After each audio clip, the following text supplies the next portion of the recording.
রাষ্ট্রীয়ভাবে বিপ্লবের স্বীকৃতি আসতে হবে, শহীদদের সঠিক ইতিহাস ঘোষণা করতে হবে, জাতীয় বীর হিসেবে শহীদদের ঘোষণা দিতে হবে, শহীদদের নামে স্মৃতি জাদুঘর স্থাপন করতে হবে এবং এই দিনটি যেদিন বিপ্লব হয়ে ফ্যাসিবাদ মুক্ত বাংলাদেশ হয়েছে, স্বাধীন বাংলাদেশে মুক্তভাবে আমরা কথা বলতে পারছি, অধিকার আদায়ের সংগ্রাম করতে পারছি, অধিকার এবং বাংলাদেশকে সমৃদ্ধশালী উন্নত আগামী দিনের ঐক্যবদ্ধ মানবিক এবং অর্থনৈতিক সমৃদ্ধ স্বনির্ভর বাংলাদেশ গড়তে চাচ্ছে।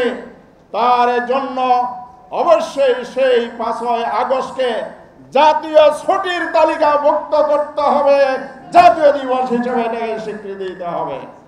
আজকে আমি কথা না বলে বলতে চাই, আমাদের আহত বঙ্গ তারা এখনো রাস্তায় নামে, এটা আমাদের লজ্জার।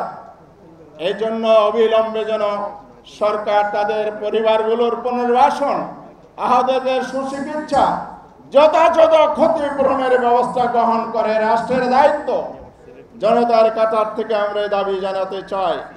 সংগ্রামী ভাই এবং বন্ধুরা, বাংলাদেশ আজ সেই ফ্যাসিবাদ মুক্ত হয়েছে, ষড়যন্ত্র মুক্ত হয় নাই।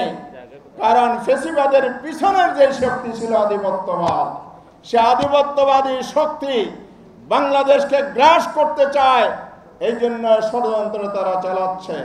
53 বছর যে জাতিকে অসাম্প্রদায়িক বাংলাদেশ আর মৌলবাদের ধোঁয়া তোলে বিভক্ত করেছিল, সে বিভক্তির ষড়যন্ত্র আজও চলছে। ফ্যাসিবাদ মুক্ত হয়েছে, বিকল্প ফ্যাসিবাদী শক্তির উত্থান আমরা দেখতে পাচ্ছি। সেই শক্তি আবার বাংলাদেশে বিভাজন তৈরির জন্য পুরনো বয়ান মাঠে নেমে এসেছে।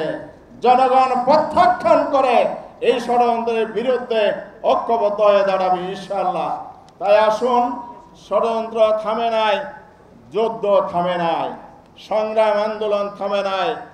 আগামী দিনে বিগত 5ই আগস্টের মতো যেভাবে জাতীয় ঐক্য গড়ে উঠেছিল, সর্বশ্রেণীর মানুষ রাস্তায় নেমেছিল, শহীদ পরিবার যে কথা বলেছে তার সাথে সুর মিলিয়ে আমি কথা শেষ করতে চাই। আমরা আবার গর্জে উঠব, প্রয়োজনে রাজপথে নামবো, রক্ত দেব, জীবন দেব।